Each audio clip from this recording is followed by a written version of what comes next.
자, 오늘은 교과서 76쪽에 있는 산유화, 김소월의 산유화라는 작품을 한번 해볼까 합니다. 자, 우리 김소월은 어떤 시인입니까? 김소월은 민요 시인으로 알려져 있죠. 예, 민요 시인으로서 역시 수능에서 가장 많이 출제된 시인 중에 한 분이기도 합니다. 뭐 여러분들 알다시피 2001년 김소월의 초혼이 출제되기도 했었고요. 99년에 진달래, 뭐 삼수갑산, 산 이런 작품들이 출제가 됐었습니다. 그 다음에 모의평가에서도 2014년 6월 모평 같은 경우에 접동새, 그리고 11년에 길, 08년에 나의 집 같은 작품들이 출제가 됐어요. 자, 김소월은 유일무이한 시집 진달래꽃을 남겼는데, 이 진달래꽃에 있는 많은 주옥 같은 작품들이 수능 특강이라든가 수능 완성 등 EBS 연계 교재에 끊임없이 실려 있고 언제나 출제 가능성이 높은 시인 중에 한 명이다, 이렇게 생각하면 되겠습니다. 자, 그럼 오늘은 이 김소월 시인의 시 산유화에 대해서 한번 해보겠습니다. 산유화, 산에 있는 꽃, 그냥 그대로 번역하면 그렇게 되겠죠. 하지만 김소월 시인이 얼마나 많이 시어를 조탁하고 머리를 써서 원고를 수정하고 하면서 이 작품을 썼는지 우리가 확인해 볼 수 있어요. 그냥 단순한 작품 같지만 형태라든가 내용면에서 보면 여러 깊은 뜻이 담겨 있습니다. 자, 지금 여러분들 교과서 76쪽에 있는 이 산유화 시를 이렇게 돌려볼까요? 돌려보면 어떤 모습이 보일까요? 옆으로 돌려보면 이렇게 바로 산을 옆으로 눕혀 놓은 것처럼 보이겠죠. 만약에 이 시가 세로 쓰기로 쓰였다면은 바로 있는 산을 볼 수 있겠죠. 자, 이렇게 김소월이 의도한 겁니다. 이것은 시를 쓸 때부터 의도를 한 것으로 알려져 있어요. 자, 산유화에서 이렇게 산을 의도적으로 했듯이 본문에서도 보면 형태적으로 딱 눈에 띄는 시행 배열을 볼 수 있습니다. 산에는 꽃 피네, 꽃이 피네. 자, 산에는 꽃 피네, 꽃이 피네. 자, 이렇게 1, 2행 합쳐가지고 삼음보에 우리 전통 운율을, 전통적 율격을 지키고 있는데요. 전체적으로 다 삼음보 율격을 지킨다라고 볼 수 있는데 그 형태가 상당히 파격적이죠. 자, 갈봄 여름 없이 꽃이 피네. 자, 3행과 4행에서는 합쳐가지고 삼음보죠. 1, 2행처럼. 자, 하지만 2연에서는 달라요. 산에 피는 꽃은, 자, 따로따로 한 행이 한 음보예요. 이렇게 따로 해서 3음보를 이루고 저만치 혼자서 피어있네. 자, 이렇게 한 행에 3음보가 담겨 있기도 합니다. 자, 그 다음에 이 기점으로 2연을 기점으로 해서 3, 4연은 역시 대칭적 구조를 산에서 우는 작은 새여 꽃이 좋아 산에서 산오라네. 자, 이렇게 3음보인데 자, 2연과 3연을 보면은 완전 대칭적인 구조라는 걸 알 수 있습니다. 그리고 마지막 4연도 산에는 꽃이 지네, 꽃이 지네, 갈봄 여름 없이 꽃이 지네 해가지고 역시 1년처럼 삼음보가 나타나는데요. 1년에서는 꽃이 피네라고 했고 마지막 4년에서는 꽃이 지네라고 했습니다.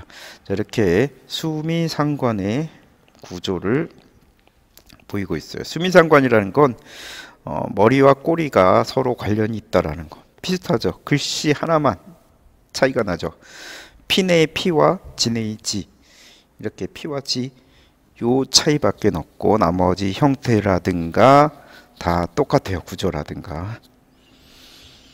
자, 이런 것들 때문에 상당히 김소월이 처음에 이 시를 쓸 때부터 생각을 하면서 배치를 하지 않았을까 이렇게 보는 겁니다. 자, 그러면 본문 내용으로 한번 들어가 보겠습니다.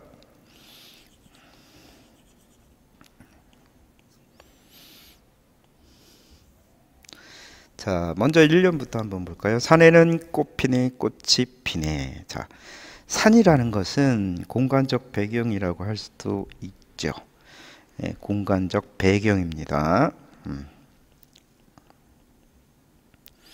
꽃이 피네는 그 공간 배경 속에서 바라보는 화자가 바라보는 대상이죠. 이 대상. 핀다라는 것은 생성,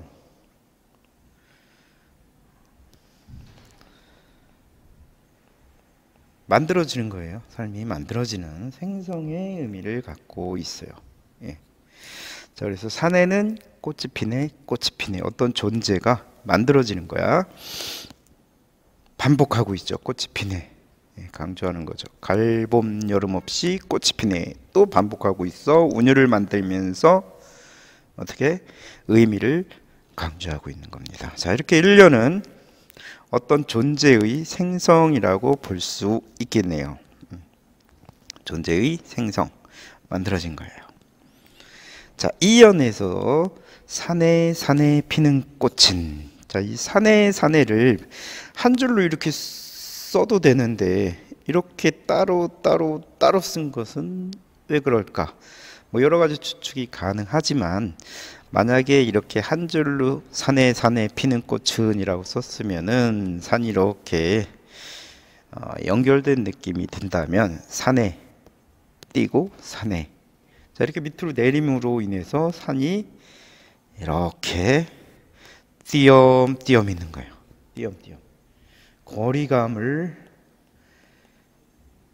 형상화한 거죠. 그렇게 볼 수 있고요. 자, 그 거리감을 형성했다는 것을 요 저만치라는 시에서 더 우리가 확인해 볼 수가 있어요. 저만치, 혼자서 외롭게 피어 있는 거지, 이 존재의 고독을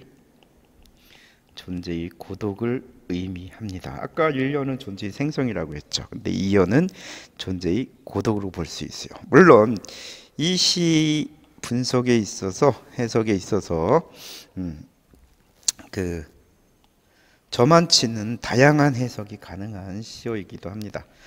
가장 대표적인 해석 두 가지를 들어보자면, 첫 번째는 화자와 꽃의 거리로 보는 해석입니다. 자, 이럴 경우 화자가 바라보는 꽃이 저 멀리 피어 있다라는 것. 그래서 이 꽃은 자연물이 되는 거죠. 화자는 자연과 저만치 거리를 두고 있어. 그렇다면 자연과 하나가 되고 싶은 화자의 소망을 다룰 수도 있는 거죠. 자연합일, 뭐 이런 것으로 해석할 수 있는 게 첫 번째 저만치에 대한 해석이고요. 두 번째 해석은 꽃과 꽃으로 보는 경우입니다. 자, 꽃이 하나 펴 있고 또 저만치 하나가 펴 있어요. 자, 이럴 때 이 꽃은 바로 인간으로 볼 수 있는 거죠. 인간과 인간들이, 자, 우리라고 하면서 함께 어울려 살지만 실제 하나하나 다 고독한 존재라는 거, 인간의 고독을 이야기하는 시라는 건데요. 자, 우리 존재의 고독으로 이연을 해석을 한 건 바로 이 두 번째 해석을 따른 겁니다. 자, 그래서 외롭게 저만치 피어 있다라는 겁니다. 산에서 우는 작은 새요. 자, 산에서 우는 작은 새요라고 했어요. 자, 운다라는 것은 감정이입이죠. 자, 그럼 작은 새는 누구의 분신이라고 볼 수 있어요? 화자죠. 하자. 자, 왜 울까? 외로우니까 아까 이연에서 고독한 존재라고 했죠. 예, 존재의 근원적 고독 때문에 우는 거죠. 산에서 우는 작은 새요, 꽃이 좋아 산에서 산호라네. 자, 꽃과 화자, 새와의 교감을 이렇게 표현하면 되겠죠. 존재의 교감. 자, 교감이라고 표현을 해봅시다. 자, 우리 여기서 운율을 만들어내는 내라는 가군에 주목할 필요가 있는데요. 꽃이 피네, 피어있네, 산호라네, 꽃이 지네. 자, 전부 네라고 되어 있죠. 자, 이렇게 네로 끝나면서 거리를 두고 바라보는 거예요. 사물을, 고독한 존재를 거리를 두고서 최대한 감정을 절제하면서 바라보고 있다는 걸 알 수 있고요. 자, 그 다음에 1년에 마지막 사연에 나오는 가을에 주목해 볼 필요가 있는데요. 왜 하필 가을을 가을이라고 표현했을까? 자, 이렇게 축약을 한 이유는 뭘까? 당연히 운율을 형성하기 위해서 축약을 했겠죠. 또 하나는 낯설게 하기 위해서. 자, 낯설게 하기는 문학 작품의 한 방법이죠. 그럼으로써 우리한테 강렬하게 인식시키는 게 낯설게 하기인데요. 우리가 흔히들 봄, 여름, 가을, 겨울이라고 하는데 또는 순서대로 한다면 가을, 겨울, 봄, 여름 이렇게 써야 되는데 그냥 가을, 봄, 여름 없이 생뚱맞게 겨울을 생략하고, 그렇죠. 또 순서를 바꾸고 도치라고 할 수 있죠. 자, 이렇게 생략과 도치와 축약을 사용해서 가리라고 표현함으로써 낯설게 하기를 하고 있고 운율을 만들어주고 있다라고 볼 수 있어요. 여러분들 알지만 겨울꽃은 없어요. 눈꽃은 있어도 봄꽃, 여름꽃, 가을꽃은 있죠. 자, 그래서 꽃이 피는 계절, 가을, 봄, 여름으로 표현을 했습니다. 자, 마지막 연에서 주제가 응축되면서 나타나겠죠. 한번 볼까요? 산에는 꽃이 지네. 자, 진다라고 한 것은 아까 핀 게 생성이라면 진다라는 것은 소멸이겠죠. 소멸을 의미하는 것. 더더욱 쓸쓸해지는 거죠. 존재의 소멸. 자, 우리 1년부터 한번 기억해 볼까? 1년은 존재의 생성, 존재가 태어나고, 2년은 존재의 고독, 외롭고, 3년은 존재의 교감, 그래도 교감을 하고 작은 새와, 마지막에 존재는 사라지는 거야, 소멸. 되게 허무하죠. 자, 이렇게 수미상관을 그런데 사용한 것은, 이건 형식적인 이유도 있지만 내용적인 의미에서 봤을 때는 순환한다라고 볼 수 있어. 뭐가? 생성과 소멸이. 무슨 얘기야? 지금 소멸하지만 꽃이 지고 열매가 맺고 거기서 씨가 나와서 다시 꽃이 피는, 계속 순환한다라는 자연의 대섭리를 이야기하는 거예요. 그래서 이 산유화의 주제를 잡을 때 존재의 근원적 고독과 대자연의 섭리로 보는 견해가 있습니다. 가을, 봄, 여름 없이 꽃이 지네. 계속 순환하면서 꽃이 진다. 이렇게 표현을 하고 있는 것이죠. 자, 이 시에서 보이는 상징적 시어들 한번 정리해 볼까요? 이 시에는 산과 그 다음에 꽃과 그 다음에 새가 나와요. 자, 이 산과 꽃과 새는 각각 상징하는 바가 있겠죠. 산은 이 시의 공간적 배경이기도 하면서 자연의 세계겠죠.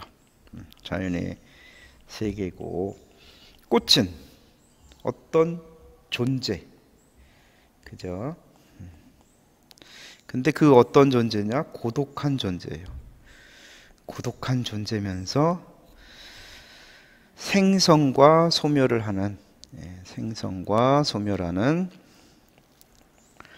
모든 자연물이라고 볼 수 있는 거죠. 자연물로 볼 수 있습니다.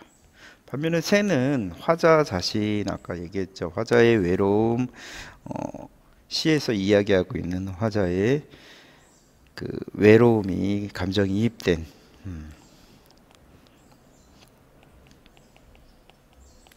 자, 그런 존재. 역시 고독한 고독한 존재로 볼 수 있어요.